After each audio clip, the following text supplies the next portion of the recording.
Education finance specialist Fundi Capital is calling for more young people to consider teaching as a profession. It comes as South Africa battles teacher shortage, with the country still having one of the most unequal schooling systems in the world. Fundi CEO Mala Suriah joins us for more. Mala, appreciate your time. Now, in a country where unemployment for young people is somewhere in the 30s, if not higher, why is there such a difficulty in getting young people to go into teaching? Yeah, I think it's the modern perception that young people have about the teaching vocation. Youngsters today are looking for something that they perceive to be more trendy. However, I must say there's a lot of youngsters that are coming through our system that are taking loans or looking for bursaries to do online teaching. So that's a new trend. So the young people are choosing to have 2 or 3 jobs, and one of those jobs are teaching online. So you'll see a lot of online teachers are very young, even matriculants that are doing some side hustles are going into online teaching. But your mainstream teaching, you rightly say it, young people are not going into it. Our data tells me that the average age of a teacher that's taking a Fundi loan is 46 years old. So that is quite concerning. I looked at also some data in the media on, in general, the age of the teachers, 43 years old. So I think a number of reasons. One of them is the salary. Teachers earn on average between 270 to 300,000 per annum. That could be a deterrent. In the public space, teachers really struggle with crowded classrooms. On average, they've got, 40 up to 50 kids in a class that they have to look after. And I think that can be quite taxing and stressful. In the public space, we also find from our insights that the tools and the working conditions are extremely challenging. And I think these youngsters coming from the challenging environment by being a pupil in that classroom is already put off.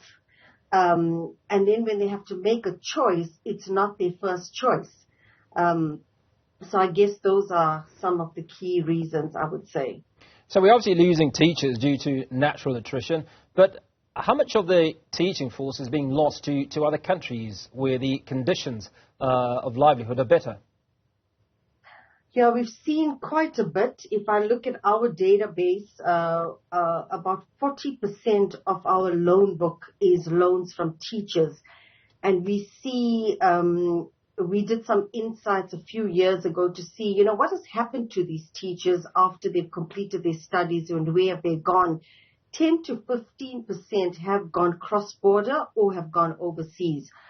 And I would bring it down to 2 reasons. Definitely, it's a paycheck. If they're going to earn in dollars or pounds or euros, better lifestyle. They're looking for international experience is the other reasons that we've seen from 2 or 3 of our previous clients that we've spoken to. And then just wanting international experience with the hope of coming back and bringing that back to South Africa. So therein lies a little light at the end of the tunnel in wanting to go overseas, check it out, and come back. So I would say from our data, about 10 to 15% have left the country to go and teach overseas. But like I said in my earlier point, the trend of online teaching has also opened up borders for everybody, for teachers as a side hustle to earn some extra money, and for youngsters to get into teaching and do something else as well. So they're teaching overseas. They're doing it from South Africa in the comfort of their home. So there are no borders now with digital. Digital has really opened up the space for them to not physically go to the country, but to be able to teach online from South Africa itself. So we've seen that trend as well, which is comforting to know that they are dealing with international students and learning a new dynamic about cultures. So Mala, let's try and draw a comparison between teachers that are teaching in public schools versus teachers that are in the private schools? Are we witnessing the same sort of attrition, the same sort of losses? Are there likely to be more young people going to teach, if they have an option, into private schools than they are in public schools? I would say yes. The private school obviously has got more facilities compared to the public school. Classrooms are smaller, they have digital technology, especially the young teachers. They're looking for the digital tools to help to support them. They're looking for support for themselves as well, support for them to learn new skills, to learn especially the digital skills, to promote their own learning so that they can bring best practice into the classroom. The private environment also gives them opportunity to teach across many subjects. In the public school, you'll find a teacher would stay within a single kind of skill.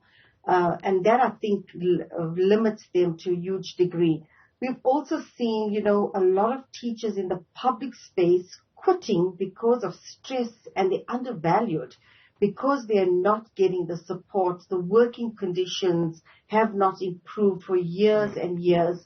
They don't get any psychosocial support. So in the private school, if I look at the private school teacher, they're getting both financially they're better off.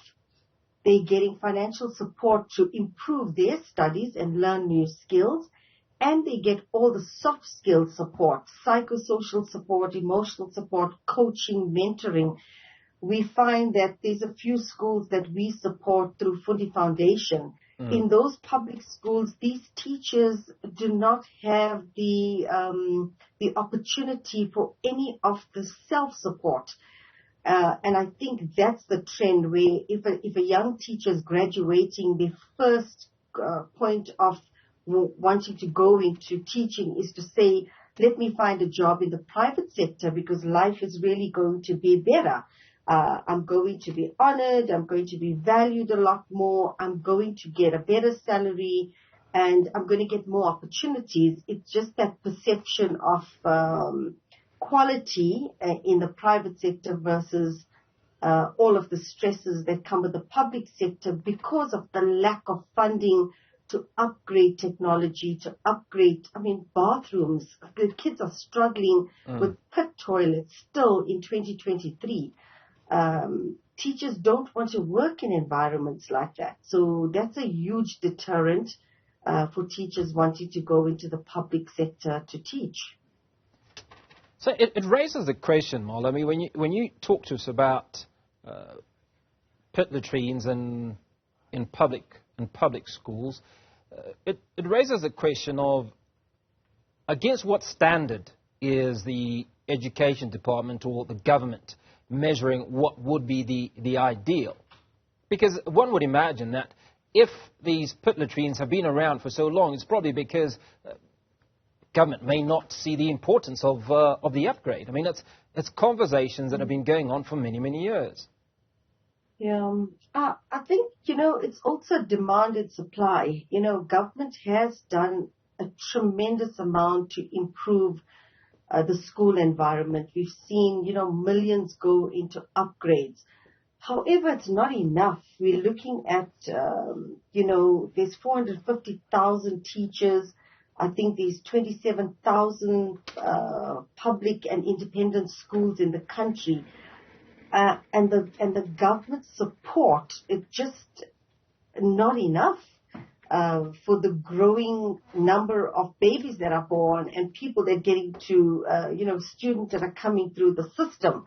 So while government is doing so much, we advocate for public-private partnership. Through Fundi Foundation, we've been raising funds to help public schools to build their own toilets. So as private sector and corporates, we're working with the schools, the public schools, to raise funds for them to be independent of government and self-provide some of these amenities that are required. So our call to action is really for the corporates that operate around a specific area to come to the party and do some corporate social investment in those public schools. Government will never be able to develop or invest in every public school and bring it up to the standard of a private school. It's unfortunate that's not going to happen here. So I think it's really going to call for society, communities to work together with the public school to upgrade it. What is encouraging for me in the work that we do, we also seen private schools that are neighbors to public schools, helping them out to raise funds and sharing resources. And I think that's such a beautiful new value system that we're starting to create to lend a hand, because what happens, for example, in sporting, the public and private schools tend to play sport together, so they visit each other. And for the kids that come across, they want those kids from the public school to have the similar experience. So I'm noticing a lot of private schools reaching out and lending a hand to help the neighboring public school.